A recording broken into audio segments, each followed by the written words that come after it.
మకరము. దీనికి ఇంకొక పేరు ఉంటుంది, హీబ్రూలో చూస్తే లేవియతన్ అని ఉంటుంది.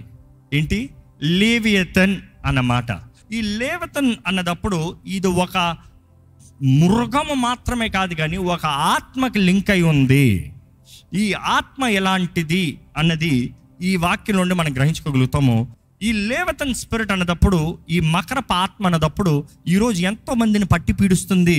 అలాంటి వారిలో మొదటగా చూడగలిగిన సూచన ఏంటి తెలుసా? వారి నోటిలో ఎప్పుడు చూసినా శాపం ఉంటుందంట. వారి నోటిని అదుపులో పెట్టలేమంట. దేవుడు అంటాడు, వాడి నోటికి గాలం వేయగలుగుతావా? తాడు కట్టి లాగగలుగుతావా? ఆ నోరు కంట్రోల్లో పెట్టగలుగుతావా అంటే ఆ నోరు ఏమాత్రం కంట్రోల్ చేయలేని నోరు. ఆ నోరు ఎలాంటిదంటే శాపంతో నిండి ఉంటుందంట. మొదటిగా ఏంటి శాపము? పొద్దుట లేచింద నుండి శాపపు మాటలు, శాపపు వచనాలు. ప్రతి ఒక్కరిని శపిస్తారు, చూసే ఎన్ని శపిస్తారు, పట్టుకునే ఎన్ని శపిస్తారు, అడుగుపెట్టే స్థలాన్ని శపిస్తారు. ప్రతి స్థలంలో నాశనము నాశనము నాశనం అని పలుకుతూ ఉంటారు. ఈ మకరపు ఆత్మ, it is a manipulating spirit, twisting spirit. కొంతమంది మనుషులు ఉంటారండి, ఎప్పుడైనా చూసారా? వారు ఎవరిని సంతోషంగా ఉండనివారు, కానీ వారు సుఖమే వారి దేవుడు కదా. వారు అనుకుందే జరగాలి, వారు అనుకున్నట్టు జరిగితే, వారు చెప్పిన చోటుకి వెళ్తే, వారు చెప్పిన దానికంట తానా ఎస్ రైట్ అంటే ఇంట్లో సమాధానం, లేకపోతే ఇంకెవరు తినటానికి లేదు, ఎవరు పడుకుంటానికి లేదు, ఎవరు సంతోషంగా ఉండటానికి లేదు. మకరపు ఆత్మ, you can never be joyful with it. సంతోషం ఉండదంట, టెర్రర్ ఉంటుందంట, భయం ఉంటుందంట. భయంతోనే దాని చుట్టూ ఉన్నవారు ఉంటారంట. నేను ఈ మాటలు చెప్పేటప్పుడు మీకు కానీ, మీ క్యారెక్టర్ కానీ, లేకపోతే ఎవరి గురించి అన్నా మీకు కనబడుతుందా? అయితే జాగ్రత్త పడండి. ఈ మకరపు ఆత్మ ఏ ఒక్క మనిషి శక్తి ద్వారంగా పోరాడలేమో. మరలా చెప్తున్నాను. యోబు గ్రంథం 41:21 చదివితే, దాని ఊపిరి నిప్పులను రాజబెట్టును, దాని నోట నుండి జ్వాలలు బయలుదేరును. దాని ఊపిరి నిప్పులను రాజబెట్టును. నిప్పుల్ని ఏం చేస్తుందంట? రాజబడుతుందన్న మాట అర్థం కాలేదంట, అధికం చేస్తుందంట. నిప్పుల్ని కమాన్ కమాన్ కమాన్ కమాన్ కమాన్ కమాన్ అంటే అలాంటి మనుషులు వచ్చారనుకో, ఆ శ్వాసే చాలంట, రేపేస్తుంది, రెచ్చగొట్టేస్తుంది. మీరు ఎప్పుడన్నా అనుభవించలేరో కానీ నేను చాలాసార్లు అనుభవించాను. కొంతమంది ఉంటారు, వారు వస్తే చాలు ఇంకా వాదన స్టార్ట్ అవ్వాల్సిందే. ఏ బారు ఇట్లా చేసావు, ఏ బారు అట్లా చేయొచ్చు కదా, వారు ఇంతకలా అన్నారు, అసలు ఏం మాట్లాడుతున్నారు? అలాంటి సమయంలో మనకు అనిపిస్తుంది తెలుసా, ఎక్స్ప్లెనేషన్ ఇచ్చుకోవాలి. వారు తప్పుగా అనుకున్నారేమో, వారికి తెలియదేమో, మనం చెప్పుకోవాలి. అయ్యా, అక్కడ నువ్వు ఎదుర్కొనేది ఈ లేవియతన్ స్పిరిట్, ఈ మకరపు ఆత్మ. నువ్వు ఎంత వారికి ఉన్నది చెప్పినా కూడా వారికి ఏమాత్రం ఎక్కదో. వారి ముక్కుల నుండి ఏంటి? They kindle the coals, his breath kindles the coals and a flame goes forth from his mouth అంట. అంటే మంటను అధికం చేసి నోటి నుండి జ్వాలలు వస్తాయంట. Ready start. నీ బ్రతుకుని పాడు చేయాలి, నీ సమాధానాన్ని పాడు చేయాలి, నీకు కీడుని తీసుకురావాలి. జాగ్రత్తగా ఉండాలండి. ఇటువంటి ఆత్మను లోకంలో ఎక్కడ చూసినా ప్రపంచంలో ఈ దినముల్లో అధికంగా కనబడుతుంది. దేవుని వాక్యం చదివే మనము, ఎరిగే మనము మనల్ని మనం భద్రపరచుకోవాల్సిన అవసరం ఉంది. మనల్ని మనం భద్రపరచుకోవాలి. దేవుడు భద్రపరుస్తాడని పడుకుంటాం కాదు, దేవుడు హెచ్చరిస్తున్నాడు. బయట శత్రువు ఉన్నాడు, జాగ్రత్త. ప్రారంభంలో అదే చెప్పా. హంతకుడు ఉన్నాడు, దోచుకుడు ఉన్నాడు, నీకు కీడుని జరిగించేవాడు ఉన్నాడు, జాగ్రత్త. నువ్వు జాగ్రత్తగా ఉన్నంత వరకు వాడు నీ పైన ఏమీ చేయలేడు. నువ్వు మెలకువగా ఉన్నంత వరకు వాడు నీ దగ్గర నుండి ఏది దోచుకోలేడు. నీ అజ్ఞానము, నీవు వాడు ట్రాప్లో పడతావు. మకరము ఇక్కడ ఉన్నాడు అన్నదప్పుడు దేవుడు వాకి తెలియజేసంటే మకరంతో మాట్లాడొద్దు అంతే చెప్పేది. మకరంతో మాట్లాడొద్దు, వాడికి నీ పైన అధికారం ఉండదు. ఎందుకంటే నువ్వు నోరు తెరుస్తానే కదా గర్వపు మాటలు ప్రారంభమవుతాయి. నీ గర్వపు మాటలు వచ్చావా, నీ రాజు అయిపోయాడు. నీలో గర్వపు మాటలు రావట్లే, దీనపు మాట వస్తుంది. నిన్ను ఏలగలడా? ఏలలేడు. ఈరోజు ఈ మకరాన్ని గురించి తెలుసుకుంటున్న మనము మన నోటి నుండి గర్వం రానవద్దు. ఈ లేవియతన్ స్పిరిట్ అనేటప్పుడు దీనికి 7 ముఖ్యమైన క్యారెక్టర్స్ రాయబడి ఉంటుంది. ఒకసారి గమనించండి జాగ్రత్తగా. ఈ లేవితన్ స్పిరిట్ అన్నప్పుడు ద డిసెప్షన్, దీనికి 7 హెడ్స్ అని యూదులు చూసినప్పుడు వారి గ్రంథాల్లో దానికి 7 తలకాయలు అన్నట్టుగా రాస్తారు. ఏంటి 7 తలకాయలు అన్నదప్పుడు ఒక తలకాయ గర్వం అంట, ప్రైడ్, గర్వం. రెండో తలకాయ రిబల్. రిబల్ అన్నమాట ఏంటి? తిరుగుబాటు స్వభావం, తిరుగుబాటుతనం, తిరుగుబాటు స్వభావం. మూడోది క్రిటికల్ స్పిరిట్ అంట. ఎప్పుడు చూసినా నేరాలు పడతాం, కొండాలు చాపడతాం. ఇది సరిలేదు, అది సరిలేదు, ఇది ఇలా లేదు, అది అలా లేదు, ఇది తక్కువ, అది తక్కువ, ఆల్వేస్ క్రిటికల్. నాలుగోది ఏంటంటే confusion, stupor, which also means confusion, అంటే నేనంతా గందరగోళం చేసి పెట్టేస్తాడంట, కన్ఫ్యూజన్. ఐదోది చూస్తే ఇంపేషెంట్, ఏ మాత్రం సహనం ఉండదు. ఆరోది చూస్తే అబద్ధపు నాలుక. అబద్ధపు నాలుక అనేటప్పుడు డిసెప్షన్. ఏడోది చూస్తే కంటెన్షన్, అంటే షోయింగ్ డిస్కార్డ్, హేట్, మర్డర్. ఇది దేవుని వాక్యంలో కూడా కనబడుతుంది, మన సామెతల గ్రంథంలో కూడా కనబడుతుంది. సామెతల గ్రంథము 6:16 నుండి 19 వరకు. యెహోవాకు అసహ్యములైనవి 6 గలవు. ఏంటంట? ఆగండి 7 అన్నాం కదా, యెహోవాకు అసహ్యమైంది 6 అంట. ఏడోది ఏంటి? 7 ఆయనకు హేయములు. హేయములు కంప్లీట్. ఏడోది హేము ఇంకా ఆయనకి. ఏంటి ఇది? చదవండి.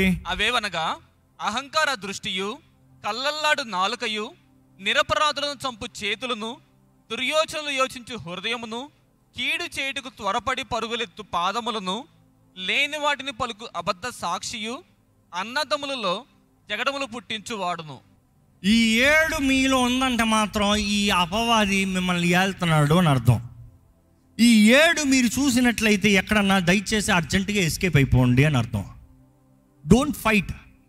ఇది మనం పోరాడతాం కాదు. ఏ మాత్రం ఎవడైనా సరే నేను ఈ లేవితన్ స్పిరిట్తో నేను పోరాడతాను వాడు పిచ్చోడు. ఒక మూర్ఖుడితో వాదిస్తానికి కూర్చుంటే ఎప్పటికైనా గెలవగలవా? వాదన పోతనే ఉంటుంది, నువ్వు కూడా మూర్ఖుడు అవుతావు, జాగ్రత్త. అదే ఈ లేవితన్ స్పిరిట్ ఉన్న స్పెషాలిటీ. ఏం చేస్తుందంటే ఒక మూర్ఖుడితో కానీ ఒక వ్యక్తితో కానీ, లేకపోతే మనం ఏదో ఇక్కడ నుండి ప్రార్థన చేసుకునే దేవా అని విశ్వాసంతో ఇక్కడ నుండి వెళ్తామండి. వెళ్ళిన వెంటనే వస్తుంది ఫోను, లేకపోతే వస్తాడు మనుషుడు. అరే ఎత్తకూడదు అనుకుంటావు, ఎత్తకూడదు అని ఎత్తుతావు, అక్కడ కొడవ రెచ్చగొడతాడు. చాలాసేపు ఓర్పుకతో విన్నాం, గంట సేపు తిన్నాడు తలకాయ. ఆ ఒక్క మాటకి ఏదో నోరు జారావు, ఏమవుతుంది? ఇంకంతే, రోజు అయిపోయింది. దేవా స్తోత్రం, నువ్వు గనుడు, పోయింది. నీకు వందనాలు ప్రభువా, నన్ను నీ చేతిలో సమర్పించుకుంటున్నాం, పోయింది. ఇప్పుడు నా రంగం నేను చూపిస్తా, నేను మాట్లాడతా, నేను నిన్ను ఎట్లా తిడతానో తిట్టి చూపిస్తా. ఏమవుతుందో తెలుసా? ఆ మకరపు ఆత్మ ఎక్కిసింది. It has entered. అది లోపలికి వచ్చింది. వారు గొప్పలేంటి, నా గొప్ప చెప్తాను నేను, ఎవడనుకుంటావు నేను అని నువ్వు ప్రారంభిస్తావు. మకరం నీలోకి ఎంట్రీ వచ్చింది. అది ఆడుకుంటుందంట. వాక్యంలో చదివి చూడండి. ఈ మకరము చూస్తే it is always taking control, manipulating, intimidating. ఈరోజు ఈ ఆత్మ పైన మీకు జయం రావాలంటే ఒకటేనండి, దేవుని చేతుల్లో సమర్పించుకోవాలి. దేవుని చేతుల్లో సమర్పించుకుని, దేవుని దగ్గర సమర్పించుకుని, ప్రభువా నా బుద్ధిని మార్చు, నా పొరపాట్లను క్షమించు, నా గర్వాన్ని క్షమించు. యూ నీడ్ టు హంబల్, తగ్గించుకోవాలి. ఈ లేవితన్ స్పిరిట్ ఎంతో గర్వంతో నిండున్న ఆత్మ ఏ మాత్రం తగ్గదంట. పాపం చేసుకున్నానులే, నేను పాపం చేశానులే, నేను పాపినైతే క్షమించుకో, ఎలాంటి ప్రార్థనలు అంట ఈ లేవితన్ స్పిరిట్లు జయించేది. ప్రభువా నేను పాపిని అంటా, నా ఇంటి పైన దోషములు అంటాలకి ఏం లేవు, తంటాలు ఎప్పుడు ఉంటాయి. బట్ రిపెంట్, ప్రభువా నేను పాపము చేశాను. ఈ లేవితన్ స్పిరిట్ చూసినప్పుడు సేటానిక్ చర్చెస్లో చూస్తేనండి, దే హ్యావ్ 7 మేజర్ సైన్స్. సాతానికి, లూసిఫర్కి, ఇంకా లేవితన్ కూడా ఒక నక్షత్రం వేసి చుట్టూ గుండ్రం చుట్టి మధ్యలో ఒక వెలుగు, ఒక స్పాట్ లైట్ లాగా ఉంటుంది, వెలుగు లాగా, మొత్తం వైటిష్ బ్లూ రేడియన్స్తో ఉంటుంది, వెలుగు దూత అన్నట్టు. ఇది ఈరోజు కూడా సాటనిక్ చర్చెస్లో కూడా you can see the spirit of Leviathan. ఎందుకు చెప్తున్నా? కేవలం మీరు అదేదో మకరం అనేది ఒక జంతు, ఒక యానిమల్ అనుకుంటారేమో. No. Even satanic churches worship today Leviathan spirit. Spirit of pride. ఈరోజు లోకం అంతా అంటుంది గర్వించు, నువ్వు గర్వంగా ఉంటానే నీకు మర్యాద ఉంటుంది. కాదు. నువ్వు గర్విష్ఠగా బ్రతుకుతానే నీకు మేలు ఉంటుంది. కాదు. నువ్వు గర్వంతో మాట్లాడుతున్న 10 మంది నీకు నమస్కరిస్తారు. కాదు. ప్రేమ ఓర్చుకుంటుంది, సహిస్తుంది, అన్నిటిని సహించుకుంటుంది.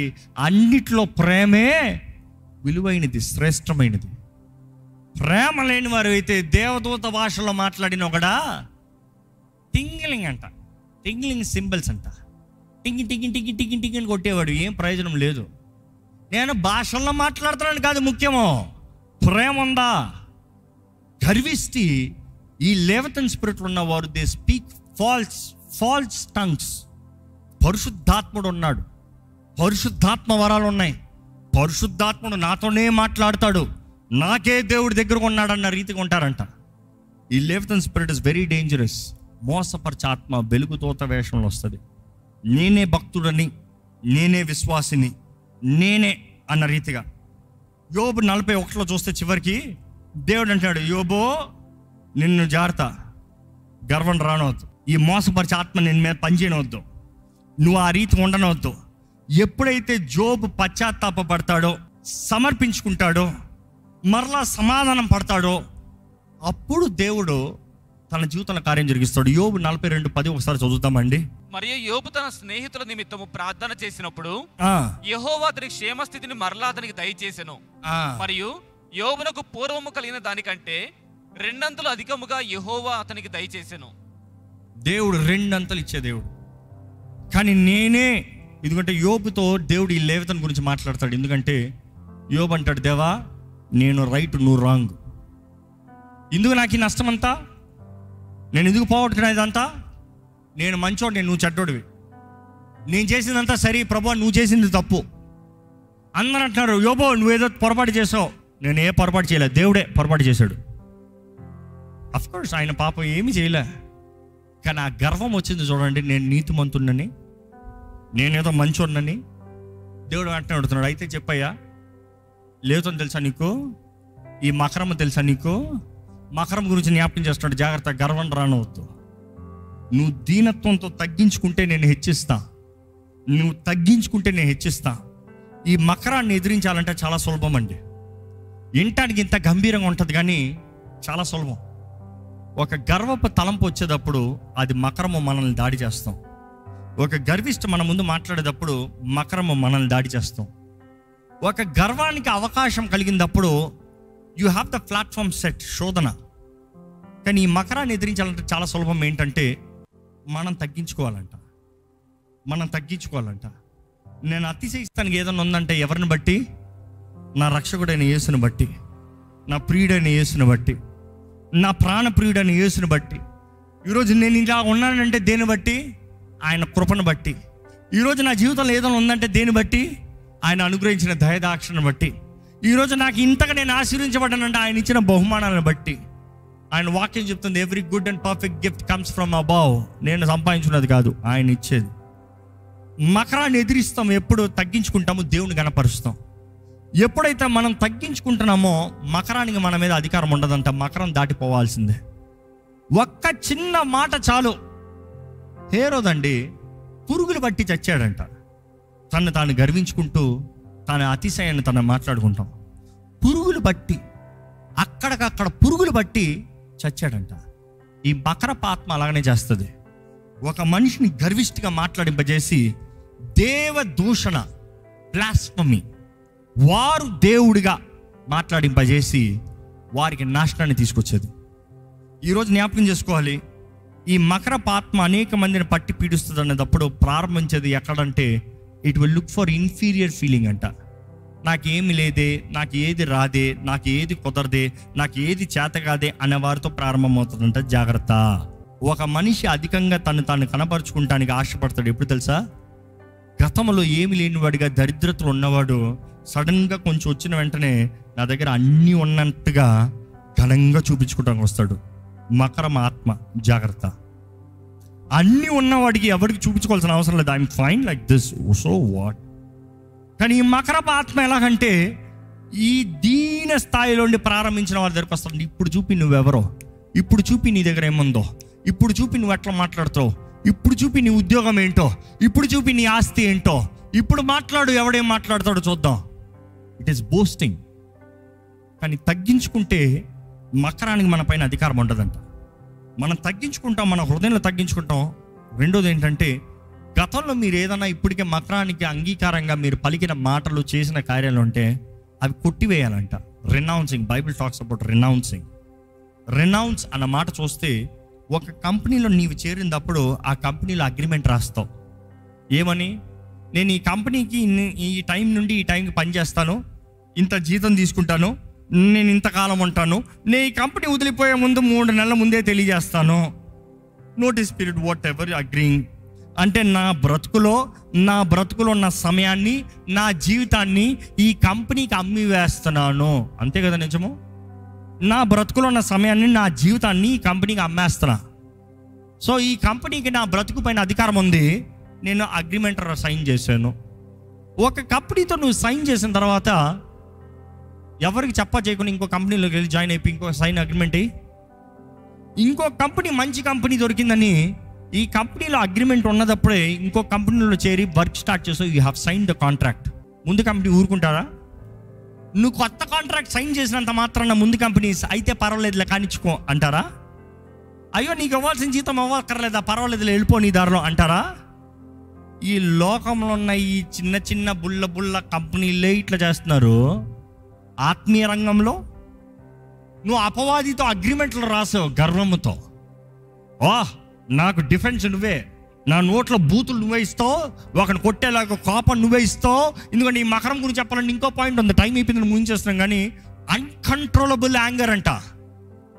హద్దు ఉండదంట కోపానికి. కోపపడతాం పాపం కాదు, దేవుని వాక్యం చెప్తుంది కోపపడుడి కానీ పాపం చేయొద్దు. Which talks about uncontrollable anger. కయ్యను కోపంతో తమ్ముడిని చంపేశాడు. అన్కంట్రోలబుల్ యాంగర్, గ్రడ్జ్, రాత్, మకరం. ఎప్పుడైతే నువ్వు అగ్రిమెంట్స్ రాస్తున్నావో, నువ్వు ప్రభువా నా ఆత్మని నీకు ఇచ్చేస్తున్నావు ప్రభువా, నేను నీ బిడ్డను అయిపోయాను ప్రభువా అని చెప్తే చాలదు. కొత్త కంపెనీలోకి వెళ్ళిపోయావా, అయితే మళ్ళా లా సూట్ చేద్దాం. ఒకేసారి నీ దగ్గర నుండి నేను సూ చేసి పడతా, నీ దగ్గర నుండి నేను డబ్బులు తీసుకుంటా, నీ జీవితాన్ని నాశనం చేసి ఏమి లేకుండా చేస్తా, నీ ఫైల్స్ అన్ని నా దగ్గర, ఒరిజినల్స్ నా దగ్గర పెట్టుకుంటాను, నీకు ఇవ్వనే ఉన్నా. ఏం చేస్తారు అప్పుడు? కుదురుగా ఫస్ట్ రిజైన్ చేసే కదా వెళ్ళాలి. ఈరోజు కూడా అదే రీతిగానండి, దేవుని చేతుల్లో సమర్పించుకుంటున్న మీరు కూడా అపవాదితో కొట్టివేయాల్సిన బాధ్యత ఎంతో ఉంది. అపవాది, ఇంకా నీకు నాకు సంబంధం లేదు, నేను ఈ రోజు నుండి క్రీస్తు సాక్షిగా బ్రతుకుతాను, నేను దేవుని బిడ్డగా బ్రతుకుతా.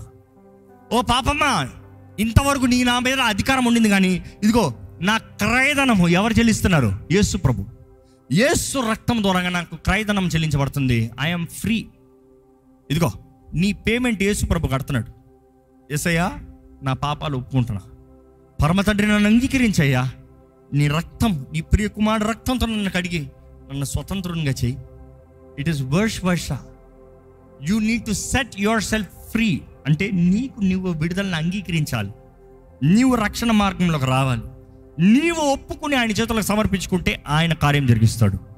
ఇప్పటికే మకరం మన ఆత్మ మిమ్మల్ని దాడి చేస్తూ ఉంటే ఈ సమయం తలలోంచి ఒక చిన్న ప్రార్థన అండి. ఎక్కువ ఈ గర్వమైన ఆత్మ, ఈ అహంకారమైన ఆత్మ, ఈ స్వార్థమైన ఆత్మ, ఈ రెబెలియస్ స్పిరిట్, క్రూరమైన ఆత్మ, దాడి చేసే ఆత్మ, స్వార్థానికి బ్రతికే ఆత్మ, ఎలాంటి ఆత్మలు మీ జీవితంలో చోటిస్తున్నారా?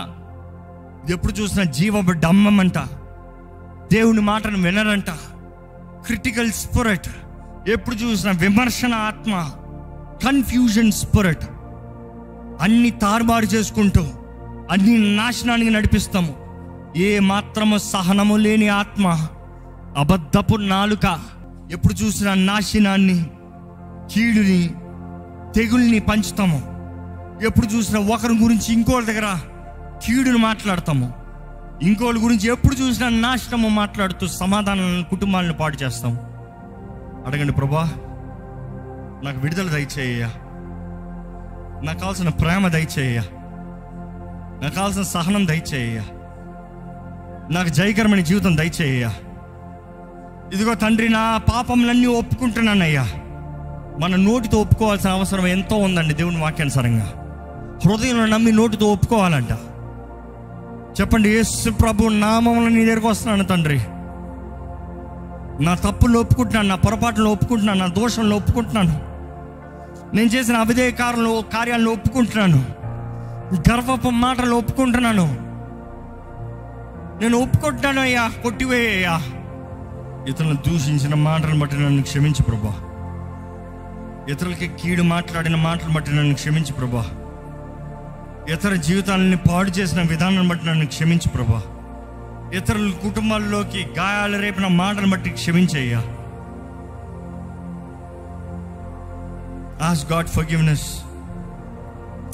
తెలియకుండా చేసిన ప్రతి తప్పుని క్షమించయ్యా. చెప్తాం, తండ్రి, the spirit of rejection and fear నేను ఎదిరిస్తున్నానయ్యా. నీ ప్రేమతో నన్ను ముట్టు, నీ ప్రేమతో నన్ను కప్పు, నన్ను బలపరచు, నన్ను ఆదరించు. సెల్ఫ్ జస్టిఫికేషన్, నాకు నేను నీతిమంతుడిగా, నాకు నేను మంచోనిగా, నేనేదో గొప్పోనిగా, నాకు నేను మాట్లాడుకున్న మాటలు నన్ను క్షమించు ప్రభువా. నా బండ హృదయాన్ని తీసివేయ్యా. రాత్రి హృదయాన్ని పగలగొట్టు ప్రభువా. గర్వపు హృదయాన్ని అనగదొక్క ప్రభువా. విరిగి నలిగిన మనస్సు హృదయాన్ని నాకు దయచేయి. విరిగి నలిగిన మనస్సు నాకు దయచే ప్రభా. దీన హృదయం నాకు దయచే ప్రభా. ఈరోజు బలవంతుడు దేవుడు మాత్రమేనండి. దేవుడు మాత్రమే ప్రతి శత్రువుని నాశనం చేస్తాడు. దేవుని వాక్యంలో స్పష్టంగా దేవుడు తెలియజేస్తున్నాడు కదా, ఆయన నాశనం చేస్తాడంట, ఆయన ఖడ్గముతో అంతము చేస్తాడంట. ఈరోజు మీరు దేవుని చేతిలో సమర్పించుకుంటే మీ పక్షాన పోరాడే దేవుడు అండి. దేవుని చేతిలో సమర్పించుకుంటే దేవుడు జయాన్ని ఇచ్చే దేవుడు అండి. ఈ డబుల్ మైండెడ్నెస్, డిస్టర్బ్డ్ మైండ్, కలవరం బ్రతుకు, కలవర పరిస్థితి, ప్రతి దానికి భయపడుతూ ప్రతి దానికి ఆందోళన పడుతున్న వారు ఉన్నారా? దేవుని చేతిలో సమర్పించుకోండి. అడగండి, ఇదిగోనయ్యా నా జీవితాన్ని నీ చేతులకు అప్పచెప్తున్నానయ్యా, నాకు కావాల్సిన విడుదల దయచేయి. ఇప్పటికీ ఎన్నోసార్లు తెలిసి పాపం చేశారేమో, ఎన్నోసారి ఎరిగి ఆయన గాయాలు రేపారేమో, కానీ ఈరోజు దేవుడు మీతో మాట్లాడుతున్నాడని మీరు నమ్మితే ఎక్కడ ఆయన చేతిలో సమర్పించుకుని, ప్రభువా నాకు విడుదల దయచేయి, నాకు మరొకసారి విడుదల దయచేయి, నాకు మరొకసారి రక్షణ కార్యాన్ని జరిగించు ప్రభువా. అయ్యో, ఎక్కడ అపోవాదికి మా పైన అధికారం ఉండనవద్దయ్యా. ఈరోజు ఈ వాక్యం వింటున్న ప్రతి ఒక్కరు మనోనేత్రాలను తెరమని వేడుకుంటున్నానయ్యా. ఎక్కడ మోసపరిచే ఆత్మ, ఎక్కడ భ్రమపరుస్తూ నీ బిడ్డలను బంధించే వారికి ఉండడంతో ఇదిగో ప్రభు, విశ్వాసంతో మేము కొట్టివేస్తున్నామయ్యా. అజ్ఞానము చేత మేము ఎరగక ఏదేదైతే ఈ మకరములతో మేము అంగీకారముతో అయ్యా మా లాభానికి, మా డంబానికి, మా ఘనతకి, మా పేరుకి, మా అతిశయానికి మేము ఏదైతే మనుషుల ముందు విర్రవీగుతూ మా డబ్బు, మా ఉద్యోగము, మాకు కలిగినది మాది అన్న రీతిగా ఏదైతే నా అని మాట్లాడేమో అన్నీ ఇప్పుడు కొట్టివేస్తున్నాము ప్రభా. అయ్యా మాది ఏదీ లేదయ్యా, మాది ఏదైనా ఉందంటే అది నీవు అనుగ్రహించింది, నిన్ను బట్టే. నీవు లేకపోతే మేము లేము ప్రభా, నిన్ను బట్టే మాకు సర్వము కలిగింది అయ్యా. నీ ద్వారంగా మాకు సమస్తం అనుగ్రహించబడింది ప్రభా. నీవు లేకపోతే మేము లేము ప్రభా. మా పరమ తండ్రి, మా అవసరతలన్నీ తీర్చే దేవుడు నీవేనయ్యా. అయ్యా, ఇక్కడ ఉన్న ప్రతి ఒక్కరి కుటుంబంలో సమాధానాన్ని ప్రకటిస్తున్నాను ప్రభా. ప్రతి బండ హృదయము నజరేయుడైన యేసు నామములో బద్దలగునుగా కాని ప్రకటిస్తున్నాను. రాతి హృదయాన్ని తీసివేసి మాంస హృదయాన్ని దయచే ప్రభా. దీన హృదయం, మంచి మనసాక్షి మాకు దయచి, తగ్గించుకున్న వారిగా, నిన్ను గణపరిచే వారిగా, నిన్ను మహిమపరిచే జీవితాలు మాకు దయచేయమని వేడుకుంటున్నాను ప్రభా. ఈ నీ ఆలయంలో ఉన్న ప్రతి ఒక్కరిని చూడు, ఈ లైవ్లో వీక్షిస్తున్న ప్రతి ఒక్కరిని చూడు. నీ వాక్ వినడం వారు విశ్వాసం కలగాలయ్యా, జాగ్రత్త పడేవారిగా అయ్యా, జ్ఞానము కలిగిన వారిగా, నీ వాక్యంలో ఇన్నిసార్లు ఈ మకరం గురించి తెలియజేయుచుండగా దేవ, ఎక్కడ ఈ మకరము మమ్మల్ని ఏలకొనా, ఆ మకరంకి మా పైన ఎటువంటి అధికారం లేకనా అయ్యా, నీ బిడ్డలుగా, నీ సాక్షులుగా, నీ సొత్తుగా, నిన్ను గణపరచువారుగా, నిన్ను మహిమపరచువారుగా, నిన్ను గణపరిచి నిన్ను స్తుతించే జీవితంలో కలిగిన వారుగా, నీ కొరకు బ్రతికే బ్రతుకు కలిగిన వారుగా, నీ బిడ్డలుగా, నీ శిష్యులుగా బ్రతికే, సాక్షులుగా బ్రతికే బ్రతుకు మా అందరికి అనుగ్రహించమని వేడుకుంటానయ్యా. ఈరోజు ఎవరెవరైతే నీ వాక్కు ద్వారంగా వారు మనోనేత్రాలు తెరబడుతూ అయ్యా నీ చేతులకు సమర్పించుకుంటున్నారు, వారి జీవితంలో కావాల్సిన మార్పు దయచేయి. మనుషులు ఇప్పటికే బకరం లాంటి మనుషులు వారిని అణిచివేశారేమో, వారిని దూషించారేమో, వారి మీద మాటలని వారి హృదయాన్ని ఎంతో గాయపరచబడ్డారేమో. కానీ ప్రభువా, ఇదిగోనయ్యా అయ్యా నీ వాక్ ద్వారా తెలియజేయబడుతున్న రీతి విధానం బట్టి అయ్యా నీ వాక్ మాకు జీవాన్ని ఇచ్చేది, పోగొట్టుకున్న సమస్తానికి మరలా రెండంతలు తిరిగి అనుగ్రహించేది. అయ్యా మేము కానీ సరైన హృదయముతో క్షమాపణ, విధేయత, దీనత్వము, ఇతరులను ఆశీర్వదించే మనసు కలిగిన వారు ఉంటే ప్రభా మాకు రెండంతల ఆశీర్వాదాన్ని ఇచ్చే దేవుడు అయ్యా. అయ్యా యోబుని ఆశీర్వదించే దేవుడు మా జీవితాలను కూడా ఆశీర్వదించగలిగిన దేవుడు అని నమ్ముతున్నాం ప్రభా. ఎలాగైతే యోబు తగ్గించుకుంటూ దేవా నీవే అన్నీ ఎరిగి ఉన్నావు, మాకు ఏమీ తెలీదు అయ్యా, మేము చేయాల్సినంతా మేము తగ్గించుకుంటున్నాం, మేము బుద్ధి తెచ్చుకుంటున్నాము, వి ఆస్క్ ఫర్గివ్నెస్, మేము క్షమాపణ అడుగుతున్నాం అని మమ్మల్ని మేము తగ్గించుకుంటుండగా ప్రభా నీవు నీ కార్యములు నీవు నిర్ణయించినది నీ ఆత్మ ద్వారంగా, నీ ఆత్మశక్తి ద్వారంగా మా అందరి హృదయంలో జీవితంలో జరిగించమని వేడుకుంటూ మా కుటుంబంలో కావాల్సిన సమాధానము, మా వ్యక్తిగత జీవితంలో కావాల్సిన సమాధానము, మా ఉద్యోగంలో కావాల్సిన సమాధానము, మా చదువులో కావాల్సిన సమాధానం, ప్రతి విషయంలో కావాల్సిన జయము, హెచ్చింపు నీ దగ్గర నుండి వస్తున్న ప్రతి పర్ఫెక్ట్ని అయ్యా సంతోషంతో ఘనతతో నిన్ను మహిమపరచు సాక్షులుగా మేము అంగీకరిస్తూ నిన్ను మహిమపరుస్తూ ఇతరులకి నీ నామాన్ని మహిమపరిచే భాగ్యము మా అందరికి అనుగ్రహించమని వేడుకుంటూ విత్తిన వాక్యాన్ని ముద్రించి ఫలింపజేయమని నజరేయుడైన యేసు నామములో అడిగి వేడుచున్నాము తండ్రి, ఆమేన్. బిగ్గరగా ఆమేన్ చెబుతామండి.